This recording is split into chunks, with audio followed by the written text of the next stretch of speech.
উনি টিপ পরবেন, শাড়ি পরবেন বা অন্য কিছু পরবেন।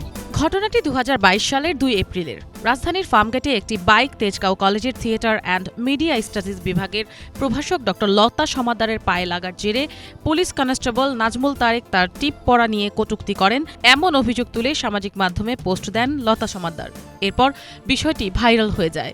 সে সময় শোবিজ অঙ্গনের অনেক তারকা লতার পক্ষ নিয়ে টিপ পরা ছবি পোস্ট করে প্রতিবাদে অংশ নেন। সামাজিক মাধ্যমে একের পর এক তারকারা তাদের কপালে টিপ দিয়ে ছবি পোস্ট করতে থাকেন। অংশ নেন নাট্যজগতের অনেকেই। শুধু নাট্যাঙ্গনেই নয়, তোলপাড় শুরু হয় নানা মহলেও। এই ঘটনায় সামাজিক মাধ্যমে ব্যাপক আলোচনা সমালোচনার মুখে চাকরি থেকে বরখাস্ত করা হয় ডিএমপির প্রোটেকশন বিভাগের এই নাজমুল তারেককে। এত বছর চাকরি ফিরে পেতে বারবার আবেদন করলেও তাকে আর ফেরত নেওয়া হয়নি পুলিশ বাহিনীতে।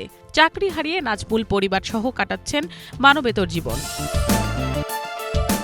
তবে গেল বছরের ৫ আগস্টে গণঅভ্যুত্থানের পর প্রেক্ষাপট বদল হলে ফার্মগেট এলাকায় ঘটে যাওয়া টিপ কাণ্ড নিয়ে ২ বছর পর আবারও আলোচনায় শিক্ষিকা লতা সমাদ্দার ও এক ঝাঁক শোবিজ তারকা।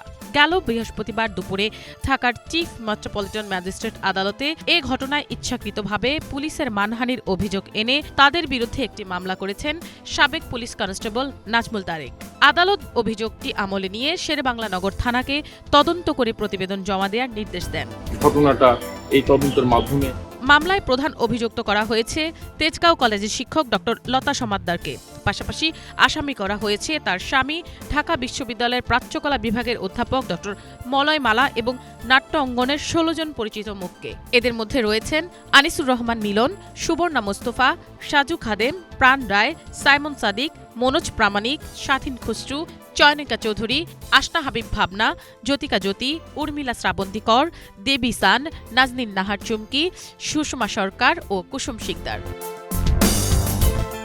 মামলায় অভিযোগ করা হয়েছে ২০২২ সালে টিপ পরা নিয়ে সামাজিক মাধ্যমে প্রতিবাদের সময় এসব তারকারা ইচ্ছাকৃতভাবে পুলিশের মানহানি ঘটিয়েছেন। তারা সামাজিক মাধ্যমে ছবি ও বক্তব্য দিয়ে নাজমুল তারেকের বিরুদ্ধে বিদ্বেষ ছড়িয়েছেন, যার ফলে তার পেশাগত ও সামাজিক জীবনে মারাত্মক ক্ষতি হয়েছে।